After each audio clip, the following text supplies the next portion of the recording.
안녕하세요. 오늘 우리가 함께 파헤쳐볼 주제는요, 아마 많은 분들이 한 번쯤은 생각해 보셨을 그런 질문입니다. 아니, 왜 성경에 나오는 것처럼 바다가 갈라지고 죽은 사람이 살아나는 그런 엄청난 기적들이 왜 지금 우리 눈앞에서는 안 일어나는 걸까요? 혹시 이런 경험 있으세요? 주변에 믿는 친구나 동료가 거의 없어서 나만 좀 유별난 사람처럼 느껴지는 거요? 사실 요즘 같은 세상에선 신앙을 갖는다는 게 때론 좀 외로운 일이 되기도 하죠. 과학과 이성이 모든 걸 설명해 줄 것 같은 시대에 믿음이라는 건 좀 별나거나 심지어 비합리적인 취급을 받기도 하니까요. 바로 이런 상황에서 갈망이 생겨나는 거죠. 아, 정말 하늘에서 불이라도 한번 떨어지면 누구도 부정 못할 기적 한 방이면 이 모든 냉소적인 시선들을 잠재울 수 있을 텐데 하는 그런 마음 말이에요. 이건 정말 실존적인 외침과도 같아요. 자, 그럼 이 문제를 한번 제대로 파고들어 보죠. 왜 이렇게 기적 한 방을 바라는 마음이 오늘날 많은 신앙인들에게 깊고 또 보편적인 고민이 되었을까요? 오늘 이 시간에는요, 이 질문에 대한 여러 신학적 답변 중에서 특히 아주 논리적인 틀을 제시하는 한 가지 관점을 깊이 있게 들여다보려고 합니다. 여기서부터가 정말 흥미로운데요. 이 신학적인 틀은 하나님께서 이 세상과 관계를 맺으시는 방식이 딱 한 가지가 아니라 크게 두 가지로 나뉜다고 설명하면서 시작합니다. 바로 이 두 가지 핵심 개념입니다. 하나는 성경에 나오는 아주 스펙타클하고 눈에 띄는 표적 기적이고요. 다른 하나는 눈에 보이진 않지만 이 세상이 계속해서 돌아가도록 붙들고 계시는 주권적 섭리라는 개념입니다. 이 둘의 차이를 아는 게 핵심이에요.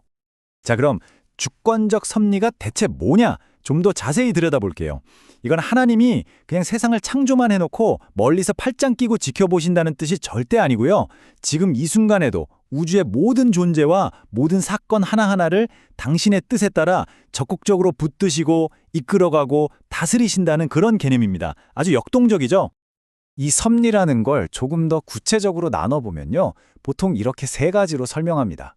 첫째, 보존. 하나님이 모든 것의 존재 자체를 유지시켜 주시는 거고요.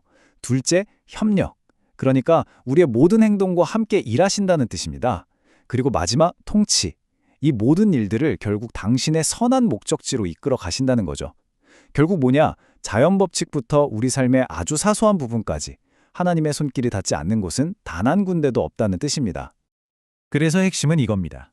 우리 눈에 보이는 특별한 기적이 일어나지 않는다고 해서 하나님이 지금 아무 일도 안 하시거나 침묵하시는 게 결코 아니라는 거죠. 좋습니다. 하나님께서는 주권적 섭리를 통해 항상 모든 곳에서 일하고 계신다는 걸 알았어요. 그런데 바로 여기서 원래의 질문이 다시 튀어나오죠. 아니, 하나님이 항상 일하신다면 왜 홍해를 가르는 것 같은 그런 엄청난 기적들은 성경 시대에는 그렇게 많았는데 지금은 보기 힘드냐는 겁니다. 이 질문에 대한 답이 바로 다음 파트의 핵심입니다.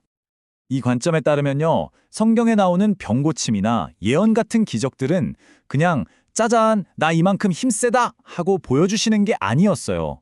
역사 속에서 딱 한 번 아주 특별하고 제한된 목적을 가지고 주어진 사인이었다는 겁니다. 그 핵심 목적이 뭐였냐? 바로 이거였습니다. 사도들이 하나님의 새로운 말씀을 전할 때 이 메시지는 진짜 하나님에게서 온 겁니다 라는 걸 확실하게 보증해주고 인증해주는 역할이었던 거죠. 이거 비유가 정말 기가 막히지 않나요? 기적은 말이죠. 성경이라는 이 거대한 건물에 영구적인 기초를 놓기 위해 잠시 세워뒀던 임시 발판 같은 거였다는 거예요. 기초 공사가 다 끝나면 어떻게 하죠? 당연히 발판은 철거하잖아요. 더는 필요가 없으니까요. 바로 이 아이디어, 그러니까 성경이라는 건물이 완성되면서 임시 발판이 사라졌다는 이 생각에 신학적인 이름이 붙어 있습니다. 바로 은사중지론이라고 하는데요. 이게 바로 요즘 왜 기적이 없지라는 우리 질문에 대한 이 관점의 가장 직접적인 대답이 되는 거죠. 자, 이 표를 보시면 한눈에 정리가 되실 텐데요. 왼쪽은 기초공사를 하던 사도시대, 오른쪽은 그 위에 건축물을 올리는 지금의 교회시대입니다. 하나님의 일하시는 방식을 보세요. 과거엔 표적 기적이라는 비상한 방식이 필요했지만 지금은 만물을 유지하시는 통상적인 방식으로 일하신다는 거죠. 이렇게 하나님의 사역 방식, 주어지는 은사의 종류, 그리고 그 목적이 시대에 따라 달라졌다는 게 이 관점의 핵심입니다. 이 얘기가 좀 딱딱하고 학문적으로 들릴 수도 있는데요.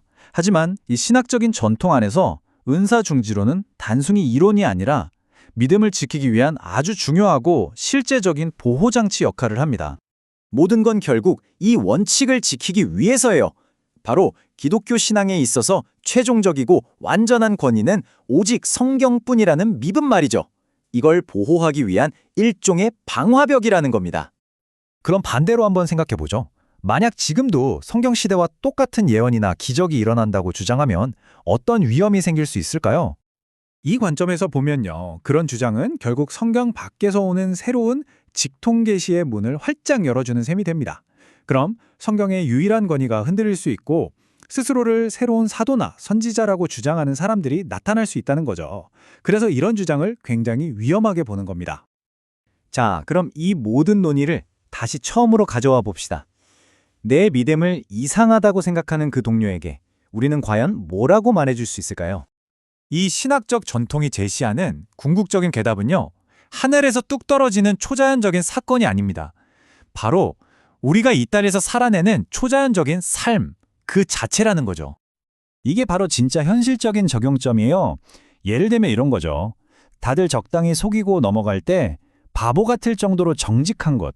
그냥 돈 때문에 일하는 게 아니라 뭔가 더 높은 목적을 위해 탁월하게 일하는 모습. 치열한 경쟁 속에서 서로를 끌어주고 지지해주는 관계. 그리고 성공했을 땐 내 덕이 아니라 하나님 덕분이라 말하고 실패했을 땐 그럼에도 불구하고 하나님을 신뢰하는 그런 겸손. 이런 삶의 모습이야말로 회의적인 시대의 가장 강력한 증거가 된다는 겁니다.